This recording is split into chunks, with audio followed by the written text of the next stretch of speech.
मेरी पवित्र मनी में गुरुदेव आओ, मैं शास्त्र वाचन करो प्रतिभा जगाओ, अरहंत भासित सभी शुद्ध देवताओ, क्या बोलना अब मुझे तुम ही बताओ, क्या बोलना अब मुझे तुम ही बताओ। तेरी छत्र छाया भगवन मेरे सिर पर हो, मेरा अंतिम मरण समाधि तेरे दर पर हो। मैं क्या चाहूं नाथ आप से कहाँ समाधि हो, जहाँ हमारे गुरु विराजे वहाँ समाधि हो। काशीनाथ का क्षम विसरण थल नैनागिरि जी हो, मेरा अंतिम मरण समाधि तेरे दर पर हो। बोले अनंतानंत सत्य परमेश्वरी भगवान की, देवादिदेव मूलय काशीनाथ भगवान की, शासन नायक भगवान महावीर स्वामी की, आचार्य भगवंत कुंद कुंद देव की, आचार्य भगवंत विराग सागर जी महाराज की, आचार्य गुरुवरेश्वर विभव सागर जी महाराज की, आचार्य भगवंत विशुद्ध सागर जी महाराज की। वंदनीय अर्घ 105 सिद्ध श्री मती माता जी की, अर्घ 105 संघ श्री माता जी की, अर्घ 105 सभा श्री माता जी की, समस्त हरिका संघ की जय काला गुरुदेव का। प्रिय बंधुओं, अपना विषय चल रहा था मेरी भावना। इसकी भावना, मेरी भावना, जिसके लेखक पंडित जुगल किशोर जी मुख्तार लगभग 150 वर्ष पूर्व ये पंडित जी हुए और इन्होंने इस मेरी भावना की रचना की। वास्तविकता में जो भगवान बनना चाहता है उसे यदि भगवान बनने की तैयारी करना है तो उसे मेरी भावना पढ़नी चाहिए, क्योंकि जो मेरी भावना का आचरण करेगा वही भगवान बनेगा। रत्नकर्ण श्रावकाचार्य का सार है श्रावक बनाना, मूलाचार्य ग्रंथ का सार है मुनि बनना, द्रव्यानि योग के समय सार ग्रंथ का सार है भेद विज्ञान सिखाना, और हमारे इस मेरी भावना ग्रंथ का, इस भावना का सार है व्यक्ति को इंसान से भगवान बनना। इसलिए यदि तुम इंसान बनना चाहते हो तो इंसान बनने के पहले आपकी भावना इस तरह की होनी चाहिए, क्योंकि जिसकी भावना श्रेष्ठ होगी उसकी गति भी श्रेष्ठ होगी, क्योंकि भावना ही हमारी मति को श्रेष्ठ करती है और मति हमारी गति का निर्धारण करती है। इसलिए प्रिय बंधुओं, कल हम सभी ने 5 काव्यों के माध्यम से मेरी भावना को हमने समझा था। आज 6वें काव्य में प्रवेश करते हैं। पंडित जी क्या कहना चाहते हैं, उनके भावों को प्रसन्नता के साथ समझ करके अपने जीवन में परिवर्तन लाने का प्रयास और पुरुषार्थ करेंगे। गुणी जनों को देख हृदय में मेरे प्रेम उमड़ जावे, बने जहाँ तक उनकी सेवा करके यह मन सुख पावे। हो नहीं केतन बिना मेरे द्रोह न मेरे उरियावे, गुणी ग्रहण का भाव रहे, दृष्टि न दोषों पर जावे। कितना प्यारा लगा पढ़ने में। अगर ये लाइनें जीवन में आ जाए, जिस प्रकार से ये शब्द जब हमारे मुख का विषय बने, तो मुख में आनंद हृदय तक पहुंच रहा था, और यदि यही शब्द हमारे जीवन का, हमारे आचरण का विषय बन जाए, तो ये जीवन में जो दुख रूप में अनुभूति हो रही है, यह दुख भी सुख रूप में परिवर्तित होकर के तुम्हें जीवन में आनंद की अनुभूति होना प्रारंभ हो जाएगी। गुणी जनों को देख हृदय में मेरे प्रेम, बोलो तो कौन को देखना है? गुणी जनों को देख करके क्रोध नहीं आना चाहिए। क्या?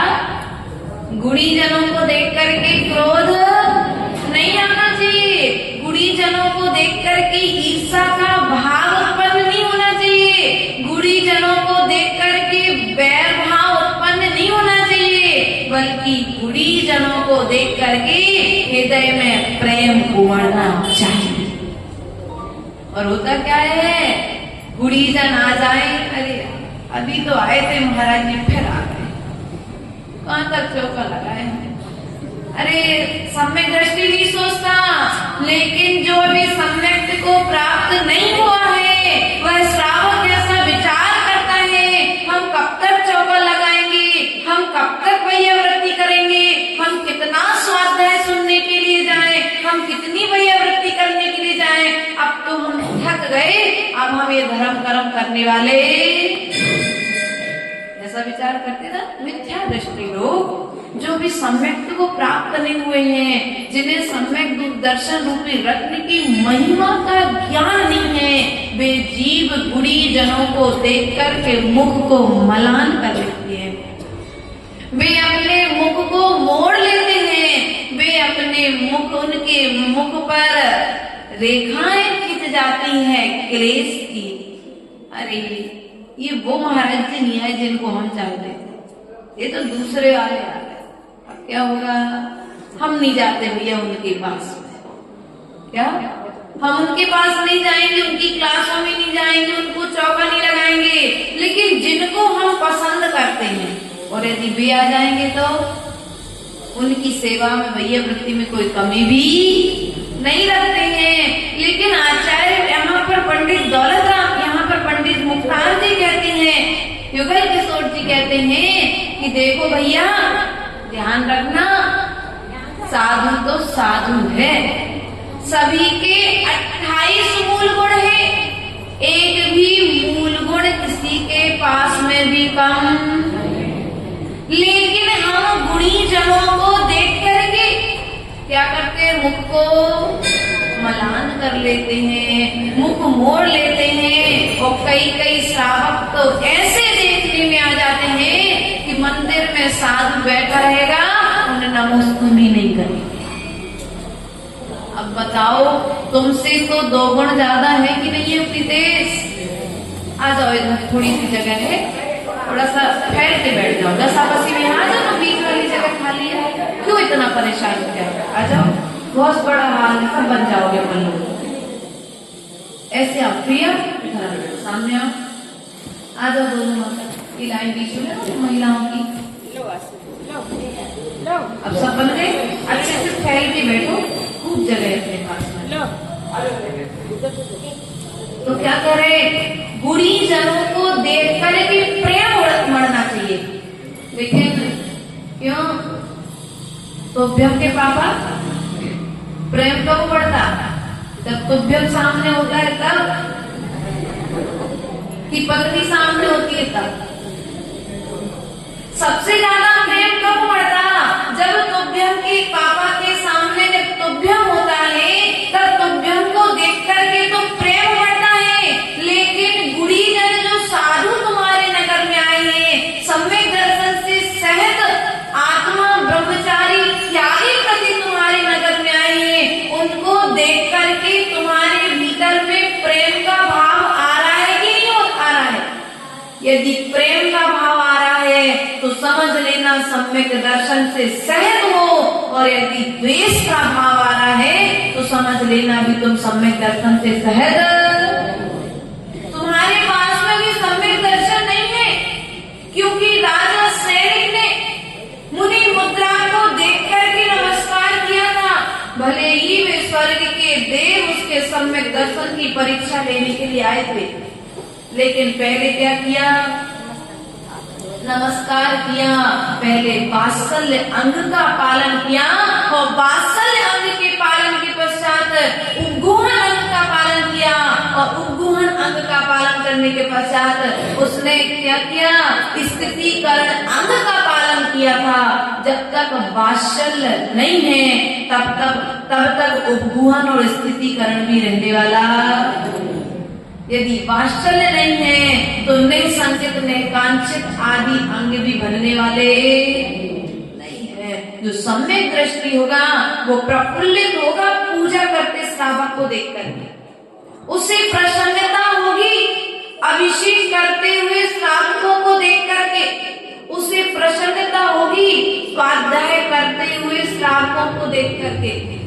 लेकिन जो मिथ्या दृष्टि होगा, जो अभी सम्यक को प्राप्त नहीं हुआ है, जो ऐसा जीव होगा वो कहेगा अरे यार, जब देखो जब पूजा करते रहते हैं, जब देखो जब स्वाध्याय चलता रहता है, जब देखो जब नाना तरह के धार्मिक अनुष्ठान होते रहते हैं, इन धार्मिक अनुष्ठानों के बाहर भी तो हमारी जिंदगी है, उस जिंदगी के अनुसार हमें जीवन व्यतीत करना चाहिए। लेकिन ध्यान रखना, वही जीव कल्याण को प्राप्त हो सकता है जो जीव अपने जीवन को धर्म के साथ में चला रहा है, और जिसके जीवन में धर्म नहीं है उस जीव का जीवन चिरंत गति के जीव की तरह है। इसलिए प्रिय बंधुओं, अपने क्या करना है? गुणीजनों को देख करके प्रेम का भाव प्रफुल्लता होना चाहिए। अब वो भाग, मेरा आज कितना तीव्र पुण्य कर्म का उदय आया है कि मुझे कोई जिनवाणी सुनाने वाला मिल गया। मेरा आज कितना तीव्र पुण्य का कर्म का उदय आया है कि 365 दिन में कुछ दिन मुझे आहार दान देने का सौभाग्य मिल गया। नहीं यार, अभी तो लगाया था चौका, अब नहीं लगा रहे। क्या करते आप लोग? विचार करते ना। ध्यान रखना, तुम्हें सौभाग्य मानना चाहिए कि तुम्हारा पुण्य कर्म का उदय है, कि तुम्हें कहीं जाना नहीं पड़ा, और तुम्हारे नगर नगर में आकर के साधु तुम्हें दान की परंपरा सिखा रहे, तुम्हारे धन के लिए दान में व्यय करा करके तुम्हारे धन का सदुपयोग करा रहे। यदि आज से 143 वर्ष पूर्व इस जिनालय का निर्माण हुआ भैया, मंदिर का जो निर्माण हुआ, तो निर्माण के लिए किसी न किसी साधु ने प्रेरणा तो दी होगी, कि बिना प्रेरणा के बन गया। किसी न किसी साधु ने इस पंच कल्याणक दिया होगा और सानिध्य देकर के तुम्हें प्रेरणा देकर के 143 वर्ष तक इस मंदिर में जितनी आराधना हुई है, कहीं ना कहीं जिनने इस जिनालय में अपना धन लगाया है उनके हिस्से में छठा अंश तो गया कि नहीं गया? बोलो। ये है स्थायी प्रभावना। क्या है? एक थोड़ी देर की प्रभावना होती है और एक होती है स्थायी प्रभावना। मंदिर बना दिया, प्रतिमा विराजमान कर दी, शास्त्र छपवा दिया। अब जब तक शास्त्र रहेगा तब तक जिनवाणी, जब तक प्रभु रहेंगे तब तक जीवों को प्रभु के दर्शन करके सम्यक दर्शन, सम्यक ज्ञान और सम्यक चारित्र की प्राप्ति होती रहेगी। भले ही तुम्हारा पुण्य कर्म नहीं है तो तुम्हें प्रभु को देख करके परमात्मा बनने की भावना है, लेकिन इसी नगर में ऐसे कई श्रावक श्रेष्ठी होंगे जिनके भीतर में प्रभु को देख करके भगवान बनने की भावना होती होगी कि भगवान मैं आपके जैसा कब करूंगा, मैं आपके जैसे कार्य कब करूंगा, प्रभु मुझ में ऐसी बुद्धि दो कि मैं भी आपके जैसे निर्ग्रंथ अवस्था को प्राप्त। ऐसा कितने लोग कहते भगवान से? बाकी सब क्या कह रहे भगवान से? भगवान दुकान एकाध रजिस्ट्री एक्स्ट्रा हो जाए तो दिन अच्छा निकल जाए यार। एक तो रोज होती थी यार 2 हो जाए, क्यों भैया? ऐसा विचार करते नहीं। जो सम्यक दृष्टि श्रावक होता है वो भगवान से धन नहीं मांगता, वह तो भगवान से भगवान के गुण मांगता है। क्या मांगता है? क्या कहते भगवान के सामने? दुख को कम्मा खो बोई लाओ सुगई कमड़ा समानी वर्णम जिन गुण संपत्ति हो। अच्छा, कौन सी संपत्ति मांगी? बोलो तो। जिन गुण रूपी संपत्ति, भगवान जो गुण आपके पास में ना वह गुण मुझे दे दो जिससे मैं भी आपके जैसा। तो भगवान ने कहा मैं तुम्हें गुण, अपने गुण तुमको नहीं दूंगा, ये भी पक्की बात है। भगवान अपने गुण तुमको देने वाले, लेकिन भगवान ने कहा कि जो कार्य मैंने किए हैं यदि तुम वह कार्य करोगे तो मेरे जैसे गुण तुम्हारे भीतर ही प्रकट हो जाए। इसलिए प्रिय बंधुओं, यहाँ पर कहा गुणी जनों को देख करके प्रेम का भाव उमड़ना चाहिए। क्या होना चाहिए? प्रेम होना चाहिए, दुखी नहीं होना चाहिए। अभी तो एक मंदिर बना था, दूसरा मंदिर और बना लिया। अभी तो हमने प्रतिमा रखी थी, अब और कितनी प्रतिमाएं रखें और हम कितना दान करें? नहीं भैया, तुम जितना जितना कुएं से पानी निकालोगे उतना उतना कुएं में पानी बढ़ेगा। जैसे जैसे तुम जिनालय में दान के भी 7 स्थान बताए हुए हैं, ध्यान रखना। रेणसार ग्रंथ में आचार्य भगवंत ने, कुंद कुंद स्वामी ने दान के 7 स्थान बताए हैं। पहला, किसको? जिनालय में दान करना। दूसरा, जिनवाणी में दान करना। तीसरा, गुरुओं की वैयावृत्ति में दान करना। चौथा, पंचकल्याणक प्रतिष्ठा महोत्सव में दान करना। 5वां, जहाँ पर जीन उद्धार होना है उस स्थान पर जाकर के दान करना। और 6वें रूप में वहाँ पर आहार दान आदि के लिए वहाँ पर लिया गया। और आहार दान के पश्चात में और एक स्थान और बताया है, जिनवाणी प्रकाशन ले ले या अपने विहार आदि की व्यवस्था ले ले, प्रतिमा विराजमान करने में ले ले। इस प्रकार से 7 स्थानों की व्यवस्था आई है। और यदि आप इन स्थानों के अलावा अन्यत्र दान देते हैं तो कहा बंजर भूमि में बोया गया बीज जिस प्रकार से फल को नहीं देता है, ऐसे ही तुमने जो कुगुरु कुदेव और कुशास्त्रों को दान दिया है वह भी तुम्हें भविष्य में कोई फल देने वाला नहीं है। उसके पश्चात में कहते बनी जहां तक उनकी सेवा। किनकी सेवा? अरे वो महाराज जी आए थे, वो तो प्रवचन ही नहीं कर पाते, क्या जाना उनके पास। अरे जो प्रवचन नहीं कर पाते ना उनके पास पहले नंबर जाओ, ज्यादा कर्म की निर्जरा होगी, क्योंकि कुछ लोग बोल के बताते हैं, कुछ लोग करके बताते हैं। जो साधना तुम कर नहीं पा रहे, घर में तुम रजाई छोड़ नहीं पा रहे, तुम अपने घर का घर नहीं छोड़ पा रहे, लेकिन उन्होंने उस वृद्ध अवस्था में भी, मुनि अवस्था में भी मोक्ष मार्ग पर बढ़ने का साहस किया है।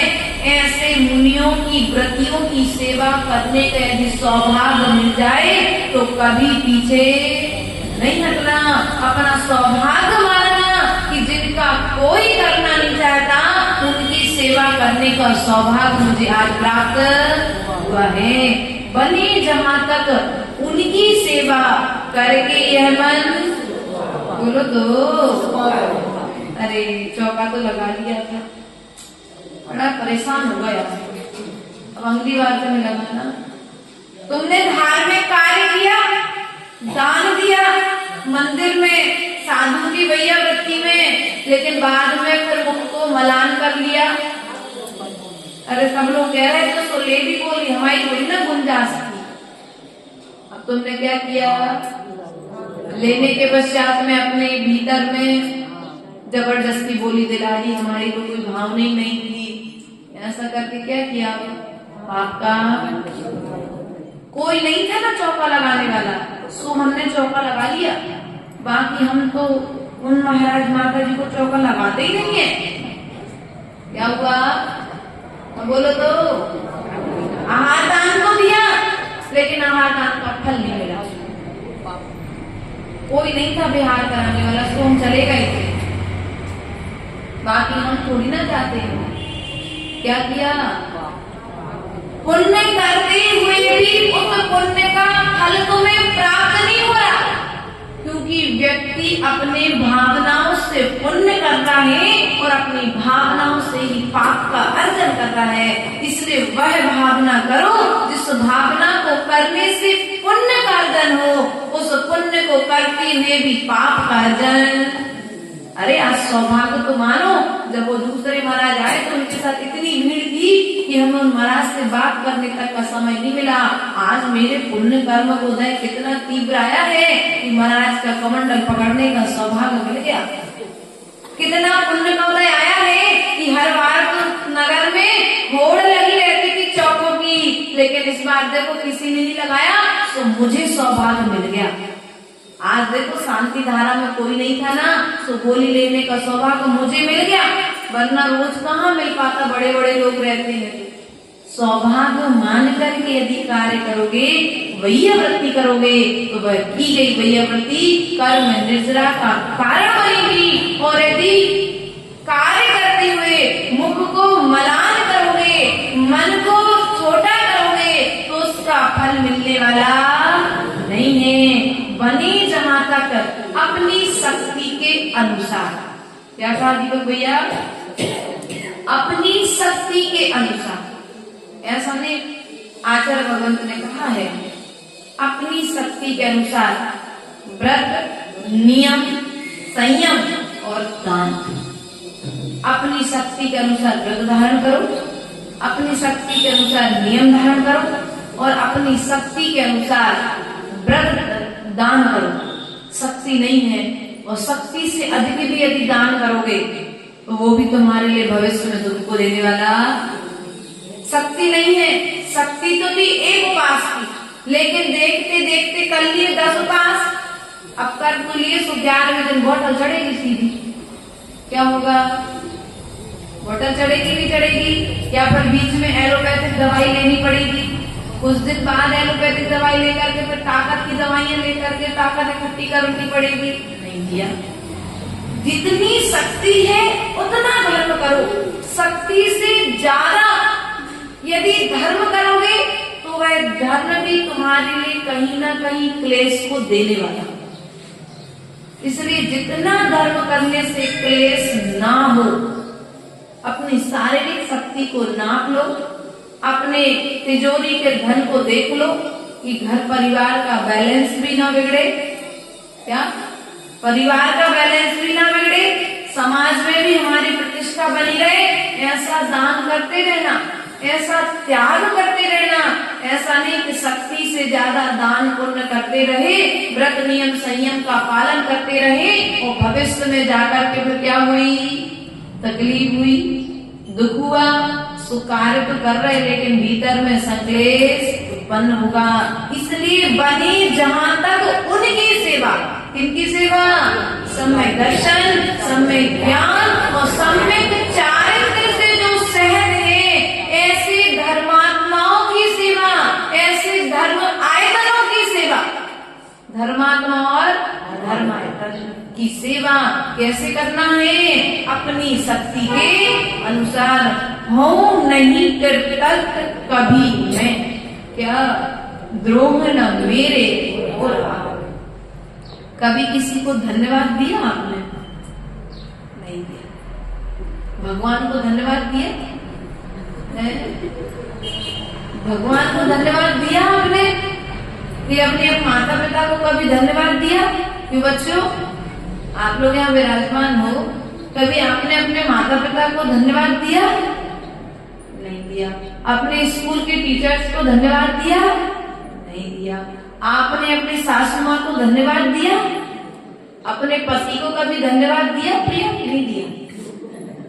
ध्यान रखना, जिन्होंने तुम्हारे ऊपर उपकार किया है, माता पिता ने जन्म दिया, कितने कष्टों को माता ने 9 माह सहन किया और सहन करने के पश्चात में माँ ने तुम्हें जन्म दिया, तो तुम उसे क्या कहने लगे, काय को जन्म दिया था, क्या जरूरत थी, मुझे गर्भ में ही मार देते। आदि आदि तरह के आजकल की बातें, यदि बच्चों की इच्छाओं की पूर्ति नहीं होती है तो इन शब्दों का, अपशब्दों का प्रयोग बच्चे अपने माता पिता के प्रति, जो मैच्योर हो चुके वे जब बच्चे ज्यादा करते हैं, तो छोटे छोटे बच्चों में समझ नहीं है, लेकिन फिर भी मोबाइल देखते देखते सब तरह की भाषा बोलना बच्चे सीख रहे हैं।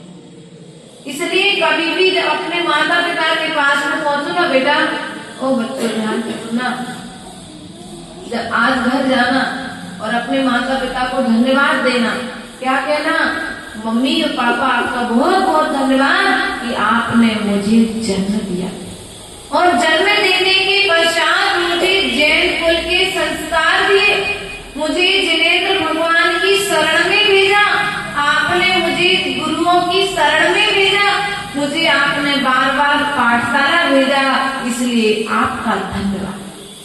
अपने पति को धन्यवाद देना कि तुमने मुझे धर्म क्षेत्र में लाकर के मुझे धर्म करना सिखाया। परस्पर में एक दूसरे को सब सिखाते हैं, तो एक दूसरे को धन्यवाद देने की परंपरा होना चाहिए, एक दूसरे के प्रति शिकायत करने की परंपरा नहीं। हम शिकायत को हमेशा करते रहे, तुमने ऐसा कर दिया, तुमने ऐसा कर दिया, तुम ऐसा करते हो, वो कहेंगे तुम ऐसा करते हो, ऐसा करते करते पूरा जीवन। लेकिन उपकार की दृष्टि कभी किसी के भीतर में, शिष्य है तो वह गुरु का धन्यवाद दे। कब कब दे? सुबह जब गुरु भक्ति करते हैं तब प्रत्येक शिष्य अपने गुरु को नमस्कार करता है, और नमस्कार करना ही तो गुरु का अभिवादन करना है कि आपने मुझे इस योग बनाया कि हम आपके उपकार के कारण आज निर्मल चारित्र का पालन कर पा रहे हैं। हमें अनंत प्रभु को धन्यवाद देना चाहिए कि प्रभु आपने सम्मोषण लगा करके जो दिव्य ध्वनि प्रदान की है, उस दिव्य ध्वनि के बल पर आज हम सम्यक धर्म को जान पा रहे हैं। यदि प्रभु ने दिव्य ध्वनि ना दी होती तो आज हम सच्चे धर्म को भी जान नहीं पाते। इसलिए प्रिय बंधु, हो नहीं कृतज्ञ कभी मैं, द्रोह न मेरे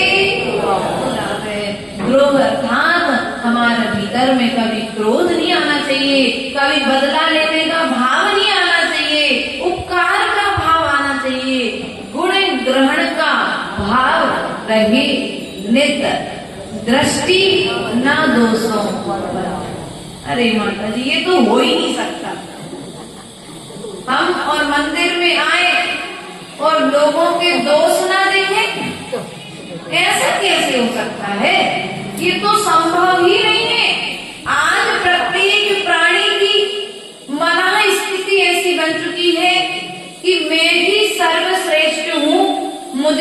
ज्यादा श्रेष्ठ कोई दूसरा व्यक्ति, इसलिए वो मंदिर में आकर के स्वयं के दोष ना देख करके वह दूसरों के दोषों को निहारता रहता है और दूसरों के दोषों को निहार करके निंदा करता रहता है और निंदा करते करते एक दिन वह स्वयं ही निंदनीय बन जाता है। इसलिए कभी भी किसी की निंदा नहीं करना, कभी भी किसी के दोषों को नहीं देखना। दोष देखने का अधिकार मात्र दो लोगों को है। वे दो लोग कौन से हैं? एक तो स्वयं और दूसरा हमारे गुरु। कौन? एक तो मैं स्वयं, मेरे स्वयं के दोष, और दूसरा यदि मेरे दोष मुझे नहीं दिखाई दे रहे हैं तो मेरे दोष देख करके बताने का अधिकार मेरे गुरु को है, अन्य किसी को। लेकिन मंदिर में आकर के हम करते क्या है? सुबह से लेकर के शाम तक खूब स्वाध्याय करते हैं, खूब पूजन करते हैं, खूब व्रत उपवास करते हैं। हमारे बराबर तो कोई त्यागी व्रती नहीं है समाज में। यही तो सबसे बड़ा दोष है। हमने अपने आप को इतना श्रेष्ठ मान लिया है कि पड़ोसी की बहू हमें हीन दृष्टि से देख, हम पड़ोसी को हीन दृष्टि से देख रहे हैं। इसलिए प्रिय बंधुओं, कभी किसी को दीन और हीन दृष्टि से मत देखना।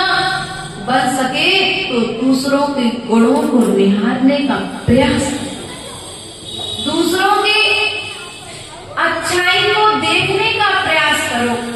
अगर किसी के भीतर में 99 अवगुण है और एक गुण है, सुनो तो 99, हम तो क्या उल्टी बात करते माता, सुनो। यदि 99 किसी के अंदर में अवगुण है और यदि एक गुण है तो उस एक गुण की चर्चा करो, उन 99 अवगुणों को गुण कर दो तो वह व्यक्ति सुधर सकता है। और यदि तुम उस सुधरे हुए व्यक्ति में भी 99 गुण है और एक अवगुण को लेकर के यदि खींचातानी करोगे, बात को खींचोगे, समझते हो ना, बात पर बहस करोगे तो वह 99 गुण भी एक गुण के कारण, एक अवगुण के कारण 99 गुण भी सब चले जाए। इसलिए प्रिय बंधुओं, यदि एक गुण है तो भी तुम उसका गुणानुवाद करो और 99 गुण है तो भी तुम उसका गुणानुवाद करो, क्योंकि गुणानुवाद करने के लिए हमारे सौधर्म इंद्र ने हमें सिखा दिया है कि जितने भी जीव इस संसार में हैं सब भविष्य के होने वाले भगवान। क्या हो आप लोग? वर्तमान में आप मनुष्य हो लेकिन भविष्य के होने वाले भगवान हो। किसी ना किसी भाव में तो आपको भगवान बनना ही है। निश्चित है कि नहीं है? पड़ेगा नहीं, बनना है, संकल्प होना चाहिए। पड़ेगा के लिए तो भगवान महावीर स्वामी की भी नहीं अटकी थी। सुबह चले गए संबोधन दे करके, सुधरो तो ठीक, नहीं सुधरो तो तुम जानो भैया। हमने संबोधन दे दिया और अपना कार्य कर दिया। इसलिए प्रिय बंधुओं, क्या करना चाहिए? गुण ग्रहण का भाव रहना चाहिए। कोई छोटा बच्चा है वह भी हमें सिखा सकता है, कोई बड़ा बच्चा है वह भी हमें सिखा सकता है। लेकिन हमारी मान्यता क्या है? अरे हम तो जीवन भर से चौका लगा रहे, आज की आई बहू हमें सिखाएगी तू? अरे नहीं भैया, हो सकता है सास से ज्यादा विवेक बहू को आता हो और बेटे से अच्छा व्यापार, बाप से अच्छा व्यापार बेटा करके जानता हो सकता है पिता अनादिकाल से बहुत सारी जीवन भर से दुकान पर बैठ करके बहुत सारी गलतियां कर रहा हो, हिसाब किताब में कुछ मिस्टेक हो, और बच्चा पढ़ लिख करके आया है दुकान पर जैसे ही बैठा उसने, अरे ये तो पापा जी को बहुत समय से नुकसान हो रहा है। वो जैसे ही बताएगा तो पापा अगर समझदार होगा उस बच्चे की बात को सुन करके सुनने का प्रयास करेगा, वरना कहेगा बेटा तू आज का पढ़ के आया और मुझे सिखाने चला। तो बेटा भी कहेगा ठीक है पिताजी, जितना नुकसान होगा तुम जानो, हमें आपको सिखाने की जरूरत नहीं। अगर गुण ग्रहण का भाव है तो हम प्रकृति के पत्ते से भी सीख सकते हैं। यदि गुण ग्रहण का भाव है तो हम पशु पक्षियों से भी सीख सकते हैं। यदि गुण ग्रहण का भाव है तो हम जल और नदियों से भी सीख सकते हैं। यदि सीखने का गुण है, संभलने का गुण है, तो हमें प्रकृति का प्रत्येक प्राणी सिखाता है। और यदि गुण ग्रहण का भाव नहीं है तो तुम तो देखो हर प्राणी में तुम्हें दोष दिखाई देंगे। बस देखने का तरीका तुम्हारा होना चाहिए। सृष्टि बुरी नहीं थी, बुरी यदि कोई थी तो हमारी दृष्टि थी। दृष्टि बुरी थी तो देखो रावण ने सीता का हरण कर लिया और एक बार एक स्त्री के प्रति दृष्टि बुरी की थी तो आज तक रावण को जलाया जाए। और हम कितनों पर अपनी दृष्टि बुरी डाल रहे हैं, हम कितनों के प्रति अपने भाव बुरे कर रहे हैं। अब तुम्हें जलाने वाला कौन है? तुम्हें जलाने वाला कोई भली हो सकता है, मनुष्य ना हो, लेकिन तुम्हारे कर्म तो निरंतर तुम्हें जला रहे कि नहीं जला रहे। इसलिए प्रिय बंधुओं, हमेशा गुण ग्रहण का भाव होना चाहिए। छोटा बच्चा आ जाए तो उससे भी सीख लो, बड़ा बच्चा आ जाए तो उससे भी सीख लो, नई बहू आ जाए तो उससे भी सीख लो, और बहू अपनी सास से सीख ले तो कभी भी भीतर में विवाद। एक समय की बात है, एक सेठ जी अपने घर पर विराजमान थे। और जब सेठ जी अपने घर पर विराजमान थे तो सेठ जी का समय था सुबह से दूध पीने का। तो सेठानी बढ़िया मंदिर से जाने के पश्चात में सेठ जी को दूध लेकर के आई। सेठ जी अखबार पढ़ रहे थे। अखबार पढ़ते पढ़ते सेठ जी ने देखा दूध आ गया, और जैसे ही दूध की तरफ देखा सो मक्खी। सुनने सेठानी को आवाज दी कि अरे भगवान, इस दूध में तो मक्खी है, दूसरा दूध लेकर के आओ। सेठानी ने वो दूध उठाया, दूसरा दूध लेकर के आई गिलास में, तीसरा गिलास दूध लेकर के आई, ऐसा चौथा गिलास लेकर के जब सेठानी आई अच्छे से देख कर दिया। फिर सेठ ने कहा भैया इसमें तो मक्खी है। तो उसने देखा कि मक्खी दूध में नहीं थी, मक्खी चश्मे पर बैठी थी। तो चश्मे पर बैठी मक्खी दूध को खराब बता रही। ऐसी हमारी दृष्टि है, व्यक्ति में दोष नहीं है, दोष हमारी दृष्टि में है। इसलिए हमें प्रत्येक प्राणी खराब दिखाई देता है, और यदि हम वो चश्मे के ऊपर की मक्खी हटा दें तो हमें प्रत्येक प्राणी में भगवान आत्मा दिखाई देने लग जाएगा।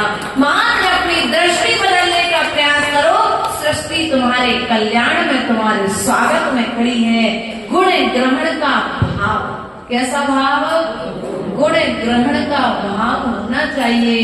देखो ये नदियां, ये पर्वत, ये फलदार वृक्ष, ये पशु, ये पक्षी हमें क्या नहीं देते और हमसे लेते क्या है? नदियां न पीवे कभी अपना जल, वृक्ष न खावे कभी अपना फल। नदियां न पीवे कभी अपना जल, वृक्ष न खावे कभी अपने फल। अपने तन का, मन का, धन का तुझे को दे वो दान रे, वो सच्चा इंसान रे, वो सच्चा इंसान रे। क्या कहा कि नदियां कभी किसी से लेती नहीं है, ये फल कभी किसी से कुछ, वृक्ष कभी किसी से कुछ लेते नहीं है, हमेशा फल देते हैं। नदी पानी देती है, नदी कभी अपना पानी नहीं पीती, वृक्ष कभी अपने फल नहीं खाते, लेकिन प्रकृति के पुरुषों के स्वागत में, उनकी पूर्ति में सदा ठंड में, गर्मी में खड़े रहते हैं। और हम मनुष्य हैं, उस प्रकृति का भी विध्वंस, पेड़ों को काटते हैं, नदी के पानी का दुरुपयोग करते हैं। भले ही तुम्हारे बागड़ क्षेत्र में जल अधिक है, लेकिन तुम्हारे अंदर में जल की महिमा होना चाहिए। जिन क्षेत्रों में जल नहीं पहुंच रहा है, उन मनुष्यों से पूछो पानी का महत्व क्या है। तुम्हारे पास में है सो तुम उस अनछने जल का प्रयोग कैसे करते हो? अरे 2 मग्गे में नहा सकते थे, लेकिन 2 बाल्टी से कम में तो काम ही नहीं चलता हमारा। हमको तो आदत लग चुकी है। ध्यान रखना, जितने जल का तुमने दुरुपयोग किया है, कल तुम्हें जाकर उसी जल में मछली बन करके फिर डूब डूब करके खूब नहाना, खूब उसमें फिर हिलोरे रहते रहना। इसलिए कभी भी हमारे लिए प्रत्येक प्राणी की रक्षा का भाव भीतर में होना चाहिए, गुण ग्रहण का भाव होना चाहिए। हमें नदियों से सीखना चाहिए। ये नदियां कभी किसी का नुकसान, कभी किसी का घात, लेकिन यदि ये मनुष्य नदी का दुरुपयोग करता है, तो जल का उपयोग करता है, तो फिर प्रकृति भी उससे बदला देती है कि नहीं देती है। इसलिए प्रिय बंधुओं, गुण ग्रहण का भाव प्रतिपल रखना चाहिए। हमारे भीतर में भावना होना चाहिए कि ये गुण मेरे भीतर में भी आ जाए। ये सामने वाले के अंदर कितनी अच्छी कला है, मैं भी इस कला को सीख जाऊं। और आचार्य गुरुदेव कहते हैं, मोह की कला की चादर इतनी अच्छी से तुमने ओढ़ करके रखी है कि मोक्ष की कला का चादर तुम्हारे ऊपर चढ़ ही नहीं रहा है। मोह के रंग में इसमें इतने रंग गए हो कि मोक्ष का रंग तुम्हारे ऊपर चढ़ ही रहा है। राग के रंग में तुम इतने लगे हुए हो कि वैरागियों का सानिध्य पाने के बाद में भी तुम्हें वैराग उत्पन्न नहीं हो रहा है। इसलिए प्रिय बंधुओं, यदि गुणवान बनना चाहते हो तो अपने दृष्टि को बदलने का प्रयास करो। सृष्टि को बदलने की जरूरत नहीं है। सृष्टि जो आज है वही पहले थी, जो लोग आज हैं वही लोग पहले थे। बस हमारा जैसा किया हुआ कर्म है, वैसे कर्म के अनुसार सामने वाले के परिणाम हमारे प्रति वैसे हो जाते हैं। इसलिए अपने परिणामों को परिवर्तित करने का प्रयास करो। तुम्हें प्रकृति का प्रत्येक पुरुष तुम्हें परिवर्तित समझ में आएगा।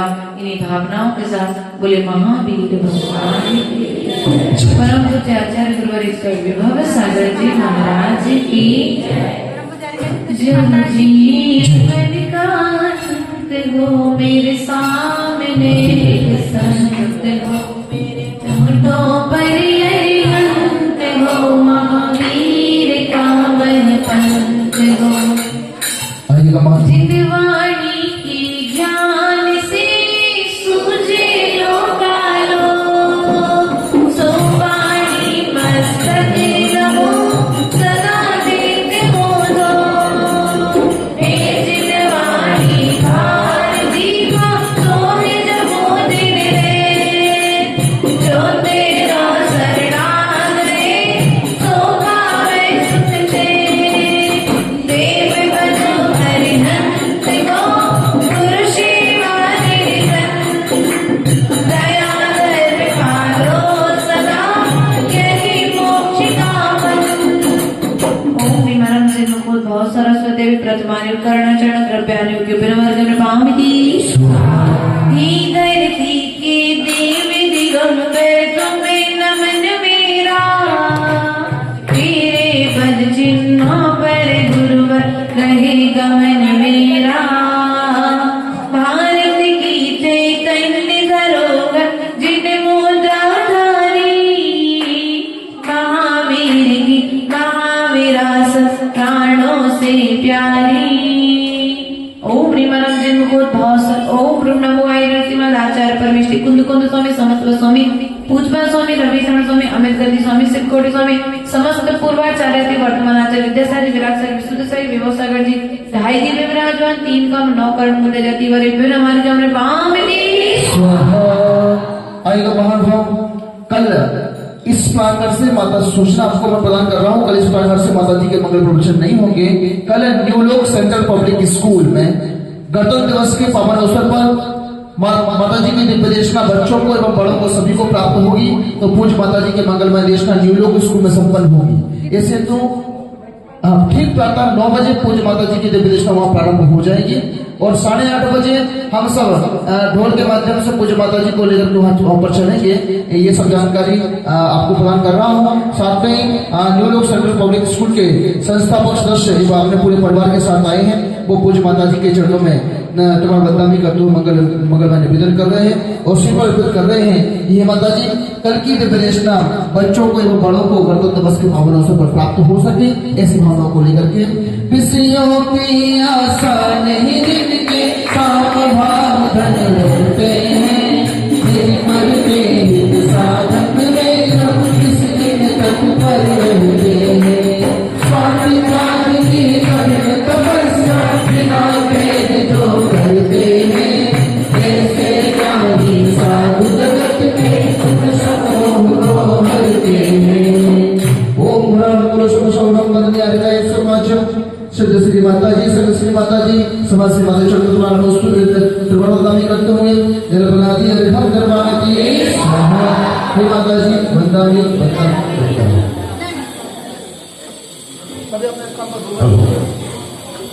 बोले हरिनाम।